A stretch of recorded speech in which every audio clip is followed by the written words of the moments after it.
예, 안녕하세요. 채널 615의 황선입니다. 재보궐선거가 국민들의 승리로 끝이 났습니다. 기분 참 좋으시죠? 이 정도면 국민들이 충분히 현 정부에 대해서 이야기를 충분히 하고 있는데 아마 정부와 여당 쪽에서는 별로 말귀를 못 알아듣는 것 같습니다. 여당 대표 같은 경우에는 진 것은 아니다 이렇게 얘기를 하고 있고, 대통령은 젊은 분 국민들의 그 이야기에 더 귀를 기울이겠다라고 이야기를 했습니다만, 그 말을 하는 그 순간 진보적인 청년들, 이번엔 대구 지역이었죠. 대구 지역의 청년들 집을 압수수색하고 있었어요. 그래서 어제 아침부터 그 압수수색을 막 하고 있었고, 그리고 어청수 씨 있잖아요. 명박산성으로 유명한 이 어청수 씨를 청와대 경호처장에 고용을 했습니다. 이게 과연 이 젊은 국민들의 말귀를 좀 알아들은 건지, 아니면 더 몸 조심해야 되겠구나. 앞으로 이제 말대답하는 젊은 것들은 더 유심히 살펴보고 더 유심히 귀를 기울여서 감옥으로 싹 다 집어넣어야 되겠구나. 이런 생각을 하고 있는지는 잘 모르겠습니다. 충분히 의사표현을 했는데도 말귀를 못 알아들으면 도리가 없습니다.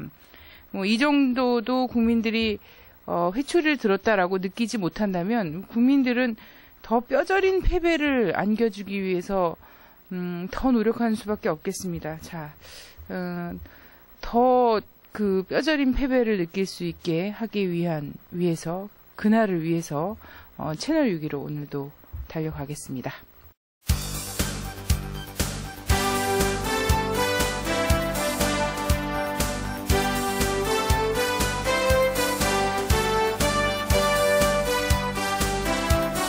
네, 안녕하세요. 동북아의 문에서 문 대표님 오셨습니다. 문경환 안녕하세요. 대표님입니다. 예, 안녕하세요. 자, 이번 주 초에 스위스 제네바 이 관심 집중되셨죠? 그래서 네. 바로 글도 써내셨던데요. 북미 고위급 회담이 열렸습니다. 1박 2일로 진행된 회담 끝나고요. 각자 기자회견을 좀 했어요. 네. 그래서 기자회견 내용을 좀 간추려서 말씀을 해주시죠. 예, 그 회담 이후에 각자 그 스위스의 자국 대표부 앞에 가서 기자회견을 열었는데, 김계관 제1부상은 기자회견에서 1년의 커다란 전진이 있었다 이렇게 밝히면서 1차 대화 때 합의한 데에 따라 조미관계 개선을 위한 신뢰 구축 조치 문제를 집중 논의했다. 그리고 아직 의견 차이를 좁히지 못한 문제도 있으며 그 문제에 대해서는 앞으로 검토하고 다시 만나 풀어나가기로 합의했다 이렇게 얘기했고, 올 연말 이전 가능한 이른 시간 내에 다시 대화를 가질 것을 희망한다 이런 말도 덧붙였습니다. 보주오스 미국 그 대북정책 특별대표도 기자회견을 가졌는데, 매우 유용한 회담이었다. 북한 대표단과 매우 긍정적이고 전반적으로 건설적인 대화를 가졌다 이렇게 평가를 하고요. 양측의 지속된 노력으로 육자회담 재개를 논의하는 정식 협상을 시작하기 위한 합리적인 토대에 이를 수 있을 것이라고 하면서 시간과 논의가 더 필요하다 이렇게 얘기를 했네요. 네. 특별히 이렇게 합의문이나 이런 것들이 나오진 않았는데요. 네. 원래 이 고위급 회담이나 이런 데서 좀 문서화되고 이런 것들이 먼저 나오나요? 북미 대화에서는 안 나오는 네. 경우가 더 많았습니다. 네. 네, 아무래도 좀 공개하기가, 이게 완성된 지금 합의가 된 것 같지는 않고 지금 네. 조율 과정에 있는 건 또 있고 공개하기도 좀 꺼림칙한 부분도 있지 않았을까 싶기도 하고요. 그래서 네. 보통은 안 나오는 경우가 더 많죠. 네, 알겠습니다. 자, 김계관 1부상이 회담 의제에 대해서 언급을 했어요. 일반적으로 예상한 것하고는 약간 다르다 이런 의견들도 있거든요. 예. 예. 그러니까 그 보통 이제 북미 고위급 회담 하면 육자회담 재개를 위한 어떤 이제 그 순서, 절차, 이런 이제 논의, 특히 이제 미국에서 얘기했던 사전 조치들을 어떻게 이해할 것이냐 이런 논의가 이제 주로 되지 않았겠는가. 그래서 육자회담 관련된 논의를 의제로 삼았을 것이다라고 이제 보통 보는데, 근데 그 김계관 부상이 의제에 대한 얘기를 했어요. 1차 대화 때 합의한 데에 따라, 그러니까 1차 대화 때 이미 의제가 합의가 됐었다는 거죠. 그래서 조미관계 개선을 위한 신뢰 구축 조치 문제를 집중 논의했다 이렇게 얘기를 했어요. 그러니까 육자회담 재개를 위한 조치 문제가 아니라 조미관계 개선을 위한 신뢰 구축 조치 문제를 집중 논의했다라는 건데, 이건 이제 어떤 의미로 보면 되냐면, 북한이 그동안 계속 주장한 건 이 9.19 공동성명이 나오고 그 몇 차례 이제 행동 대 행동의 약속이 있긴 했는데 결국은 이제 오바마 행정부 들어서서 육자회담이 깨졌고 그 이유가 뭐냐? 근본적인 문제인 이 북미 관계의 신뢰 문제, 북미 관계의 정상화하는 문제가 해결되지 않으면 그 어떤 합의를 해도 뭐 이게 약속이 지켜지지 않는다는 겁니다. 그래서 이 문제를 풀어야 된다. 이 문제가 핵심이다라고 계속 주장을 해왔고 북미 이 직접 대화를 통해서 이 문제를 풀어야 된다라고 얘기를 했는데 그게 지금 이제 논의가 된 거라고 볼 수 있거든요. 북미 관계 개선을 위한 신뢰 구축 조치 문제를 의제로 삼았다라는 건 그래서 결국 이제 북한의 어떤 요구에 따라서 거기에 맞게 좀 논의가 좀 진행되고 있다. 뭐 이렇게 좀 해석할 수가 있겠습니다. 네. 양측이 모두 회담을 어쨌든 성과적으로 네. 예, 평가를 했어요.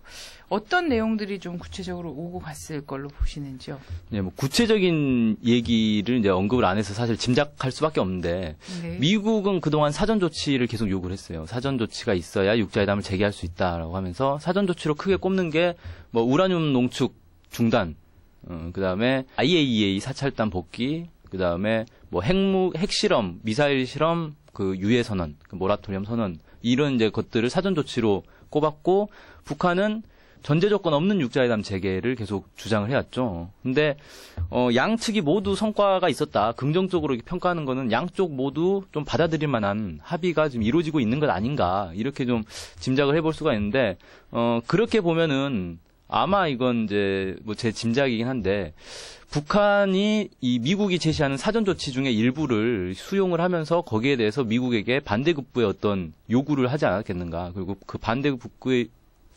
요구라고 하면 뭐 북미 관계 정상화나 평화협정 체결이라든지 이런 것들을 좀 얘기한 게 아니겠는가. 그렇게 좀 볼 수가 있겠고, 이렇게 되면은 원래 육자회담에서 9.19 공동성명에 의해서 행동 대 행동의 동시행동이 일어나야 되는데, 그걸 미국은 사전 조치로 이렇게 요구를 하고 있고, 북한은 거기에 대해서 이제 9.19 공동성명 원칙에 위반된다라고 얘기를 하고 있던 거를 육자회담에서 푸는 게 아니라 북미 대화에서 그냥 동시행동 들어가자. 북한도 이걸 할 테니까 미국도 이걸 해라. 라고 해서 동시행동으로 이제 들어가자라는 것들이 좀 오고 가지 않았겠는가. 뭐 이렇게 좀 짐작이 되고, 이렇게 이제 보면은 이제 육자회담이 핵심이 아니라 육자회담은 이제 형식만 담는 거고, 실제로 이제 북미 사이에 직접 타결을 통해서 이 한반도 문제가 해결될 가능성이 더 높아졌다. 뭐 이렇게도 좀 볼 수 있겠습니다. 네. 뭐 사실상 우라늄 농축, IAEA 핵 미사일 유예, 또 하나 뭐 9.19 공동 이행 이것도 자꾸 사전 조치라고 얘기를 막 하더라고요. 뭐 안 할 이유는 없고요. 안 할 이유는 없는데 그 입장을 밝혀라 이런 거였죠. 네. 예. 그래서 뭐 다 기간의 과정에서 보면 전부 다 할 수 있는 해야 마땅한 얘기들인데 이게 실제 사전 조치처럼 얘기가 되지만 이것과 관련해서 미국은 어떤 동시행동을 할 건데라는 9.19의 원칙을 또 갖다 이렇게 딱 대면은 사실상 이게 사전 조치가 아니라 본 그쵸. 회담에서 얘기됐어야지 네. 되는 것들이 지금 얘기가 되고 있는 상황일 수 있다 이런 거죠. 네. 예. 자, 보스워스 대표는 이거 육자회담 하여튼 저는 미국식 이렇게 문장이 이런지 모르겠는데 굉장히 꼬아서 막 이야기를 네. 했단 말이죠. 복잡하게. 그렇죠. 이거 뭐 한국식으로 조금 바꿔서 얘기를 하면 어떤 뜻일까요? 네. 이게 이제 그 직역을 하니까 이렇게 돼요. 육자회담 재개를 논의하는 정식 협상을 시작하기 위한 합리적 토대에 이를 수 있을 것이다. 뭐 이런 말을 했는데 네. 분석을 하자면 지금 하고 있는 협상은 육자회담 재개를 논의하는 협상이 아니다라는 거예요. 네. 육자회담 재개를 논의하는 정식 협상을 시작하기 위한 단계다. 그러니까 이 협상을 시작하기 위한 합리적 토대에 이르기 위한 단계다. 그러니까 이 토대라는 건 결국 북미 간의 어떤 신뢰 구축을 얘기하는 거죠. 그래서 북미 간의 신뢰 구축이 일어난 다음에 그 토대 아래에서 육자회담을 재개하기 위한 협상을 또 시작을 해야 된다. 뭐 이렇게 좀 풀어볼 수가 있겠고, 이렇게 되면 북미 간의 신뢰가 구축되는 거는 사실 이제 육자회담이 추구하고 있는 목표가 근본 목표가 달성된다는 얘기거든요. 그래서 이렇게 보면 육자회담은 이제 사실상 이제 형식만 북미 간에 합의된 내용들을 그냥 다른 4개국들이 추인해주는 정도의 그런 성격을 띠게 되고, 실질적인 협상은 이 북미 간의 협상에서 모두 논의되지 않겠는가 이렇게 좀 보여집니다. 네, 그래서 요 과정을 좀 보면 그렇습니다. 육자회담이 사실 북미 간의 신뢰가 없기 때문에 육자회담이라는 테이블이 마련이 된 거죠. 그리고 그렇죠. 육자회담의 궁극적인 목표는 한반도 비핵화하지만 이것을 제도화한다라는 것은 북미 간의 관계 정상화를 얘기를 하는 거죠. 네. 근데 이 지금 보스워스가 얘기하는 그 과정을 보면은 육자회담을 시작하기 위해서 합리적 토대가 마련돼야 되는데 그 합리적 토대라는 것은 북미 간의 관계 개선이라는 거거든요. 그래서 이 북미 신뢰를 바탕으로 한 북미 간의 관계 개선이 되면 육자회담이 열릴 수 있다라는 거죠. 네, 그렇죠. 워낙에 우리가 이해하는 거는 육자회담을 통해서 북미 간의 신뢰를 구축하고 그리고 관계 개선으로 이라는 결론을 얻자. 이런 거였는데 이걸 좀 뒤집어서 이 상황을 이야기를 하는 걸로 봐서는 육자회담이라는 자리가 이제 북미 간의 관계 개선, 그 북미 간이 타결한 것을 승인 혹은 보증하는 자리로 이 자리매김을 좀 새롭게 한 것이 아닌가 이런 생각이 듭니다. 네. 자, 올해 안에 3차 회담 갖자 이렇게 김계관 부상이 이야기를 했어요. 그래서 북측 요구가 이렇게 되고 있는데 뭐 올해 아니라고 하면 별로 남지는 않았습니다. 11월, 네, 12월 벌써 11월 다 이렇게 됐죠. 돼 있는데 네.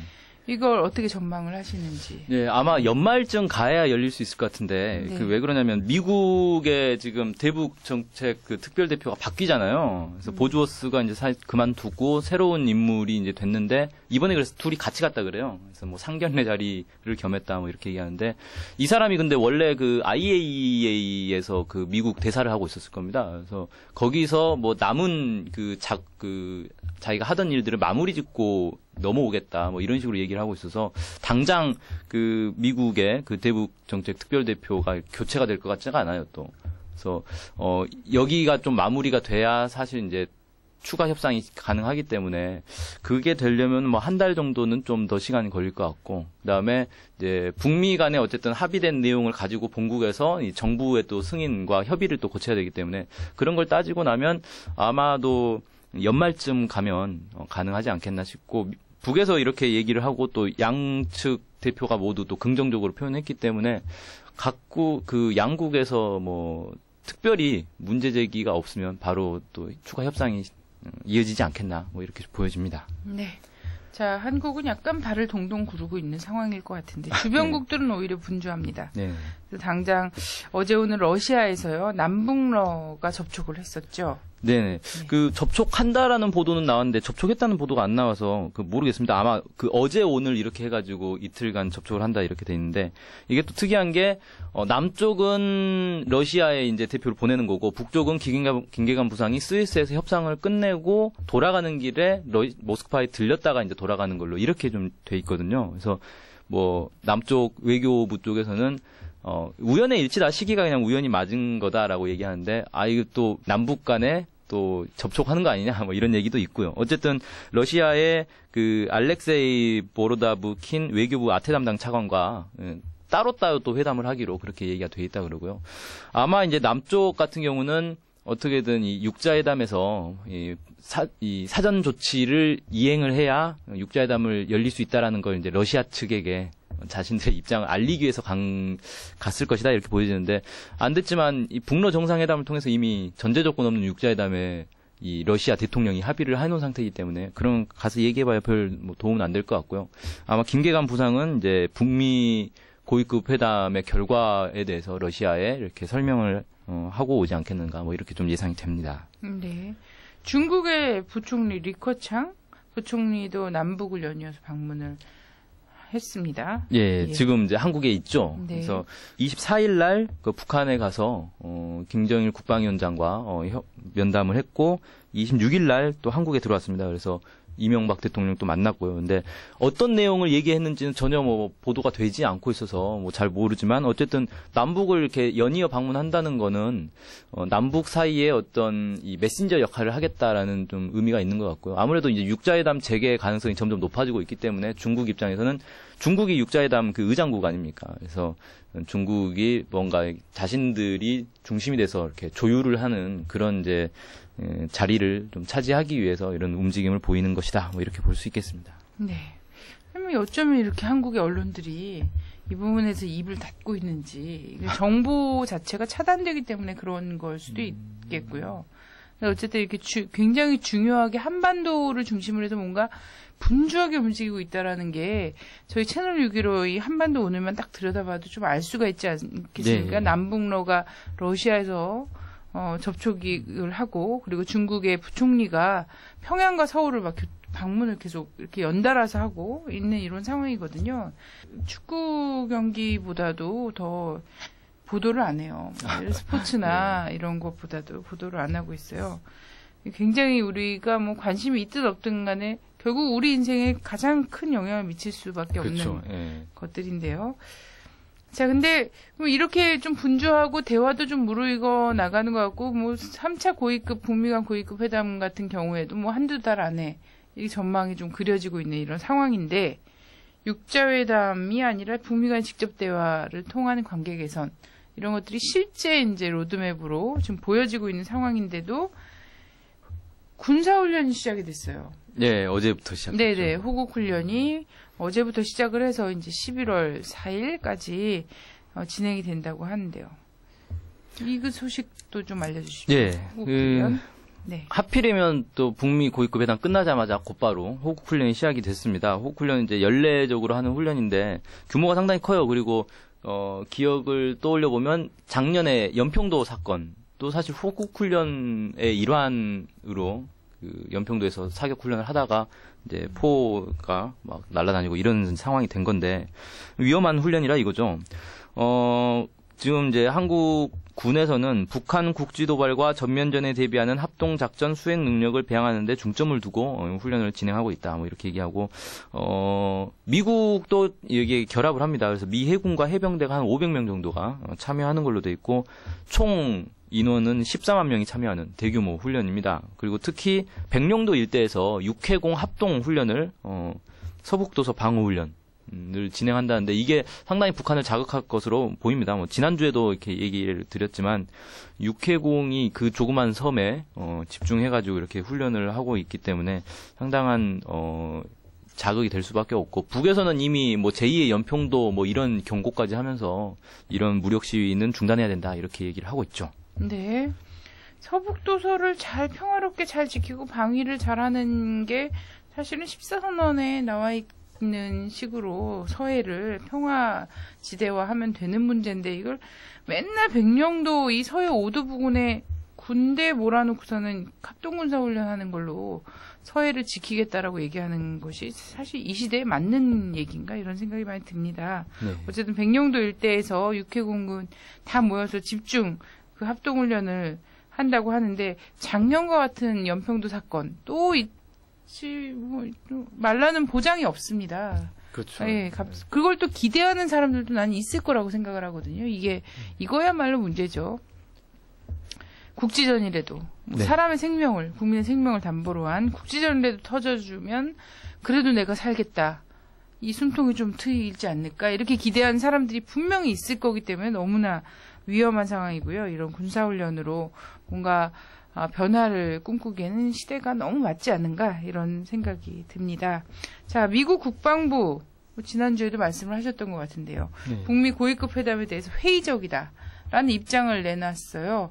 이 미국이 지금 육자회담 수석 대표를 통해서 하는 이야기가 다르고 오바마 대통령이 이명박 대통령이 만나서 한 얘기가 다르고 클린턴이 하는 이야기가 또 보내는 메시지가 다르고 그리고 또 이 국방부는 또 고위급 회담 자기네 정부가 하는 건데 이것에 대해서 또 회의적이다라고 이야기를 했거든요. 도대체 미국이 이런 분열 증상을 보이는 미국의 꿍꿍이 어떤 것이 있을까요? 예, 지금 그 리언 페네타 미국 국방장관이 이 동아시아 일대를 좀 돌고 있거든요. 그래서 한국에 왔는데 한국에 어제였죠. 35차 한미 군사위원회가 있었습니다. 그리고 또 연례 안보 협의회도 있고요. 그래서 이런 이제 회의에 참가를 하고 있습니다. 여기에 그 국방장관, 그다음에 그 마틴 댐시 미국 합참의장, 그리고 이제 제임스 서먼 한미 연합사령관 이런 사람들이 이제 이 회의에 참가하고 있는데 여기서 이제 그런 발언을 했어요. 이 지금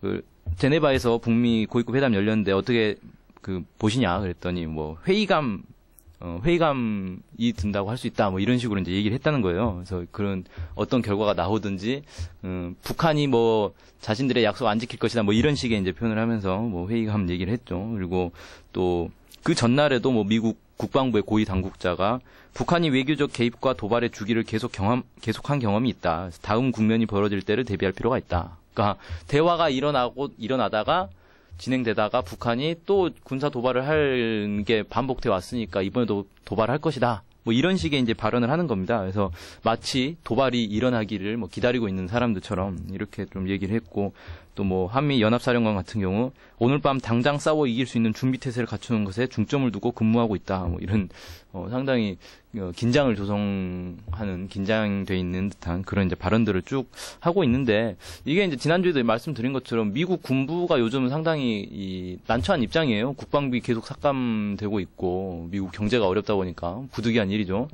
뭐 지금 자기 나라 복지 예산도 계속 삭감되고 있는데 군사비 당연히 삭감되겠죠. 그러다 보니까 이 사람들은 자기 밥줄에 문제가 있는 거고, 북미 대화가 잘 돼가지고 북미 대화가 잘 되면 어떻게 됩니까? 평화협정 체결하고, 평화협정 체결되면 주한미군 뭐 감축 철수하고 뭐 이런 이제 되면 자신들 밥그릇이 날아가는 거거든요. 그래서 그 리언 페네타 같은 경우는 주한미군 감축 가능성에 대해서 전혀 감축되지 않는다라고 막 강조를 했다는 거예요. 절대 자신들은 안 나가겠다는 거죠. 예. 자신들이 밥줄이다 이겁니다. 근데 밥줄을 계속 이으려면 어떻게 해야 됩니까? 의회에서 예산을 따내야 되죠. 예산을 떼내려면 자신들의 존재감을 계속 알려야 된다는 겁니다. 그러면 결국은 뭘 하겠느냐. 결국 대화가 일어나고 있는데 한쪽에서 계속 전쟁 분위기를 고취시켜가지고 대화를 깨고, 그 다음에 실제로 뭐 국지적 도발 뭐 이런 것들이 일어나면 더 좋겠죠. 이런 식으로 좀 회방을 놓고 있는 것 아닌가. 뭐 이렇게 좀 분석이 됩니다. 네. 자, 미국 국방부의 이런 태도죠. 네, 한국에서 평화가 시작이 되면 우리가 버티고 살 길이 없고 밥그릇이 없어진다. 막 이런 생각을 하고 있는 이런 분들과 조중동이 이제 또 여전히 선거 끝났는데도 불구하고 박원순 서울시장 당선자에 대한 색깔론이나 뭐 이런 것들을 계속하고 있지 않습니까? 계속하면서 조갑재 씨가 또 유명한 말씀을 또 남기셨더라고요. 내전 상태를 대비해야 된다. 뭐 이런 얘기를 했어요. 이 내전이 도대체 뭘 얘기하는 거죠? 본인이 반군인지 정부군인지 저는 뭐 본인 쿠데타 준비하시나 뭐 이런 생각을 막 했는데 내전이라고 표현을 했습니다. 자, 이런 사람들의 요구와 이게 딱 맞아떨어졌고 진짜 무슨 짓을 벌일 수도 있다는 생각이 들거든요. 그래서 이거 참 좀 주의해야 될 것 같고요. 무기 장사로 영화본 미국이죠. 사실 무기 생산해서 무기 소비하면서 제국을 유지해왔던 그런 아메리카 아닙니까? 근데 그 나라가 지금 통째로 흔들리고 있고, 뭐 또 전쟁 계속하기도 여의치도 않고, 어디서도 옛날에는 뭐 계속 이렇게 전쟁하면 다 좀 이기고 돈도 좀 꽤 쓸어 모으고 그렇죠, 막 이렇게 할 수 있고 땅덩이도 좀 넓히고 이럴 수 있었는데 요즘은 전쟁 벌렸다면 아주 쉬운 상대인 줄 알고 만만히 보고 했다가도 이게 잘 안 되잖아요. 이런 상황인데 어쨌든 무기장사로 영화본 미국에 대한 이 집착 이거를 버리지 못하고 있는데 이거 현실을 좀 잘 봐야 됩니다.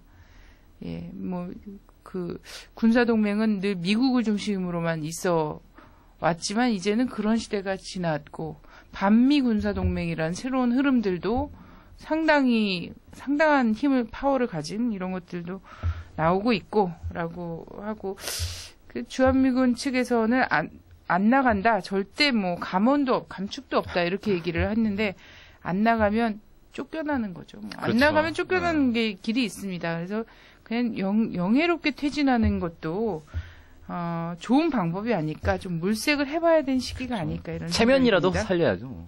그렇죠. 그래서 지금 좀 약간 이 시대에 대해서 좀 파악이 되면 본인이 영예롭게 퇴진할 것인가. 그나마 뭐 다 창피하게 마찬가지입니다. 이거는 뭐 미국이 만든 일이고 미국이 스스로의 뭐 그 역사를 만들었어요. 이런 역사로 만들었기 때문에 영예로운 퇴진이란 사실 있을 수는 없죠.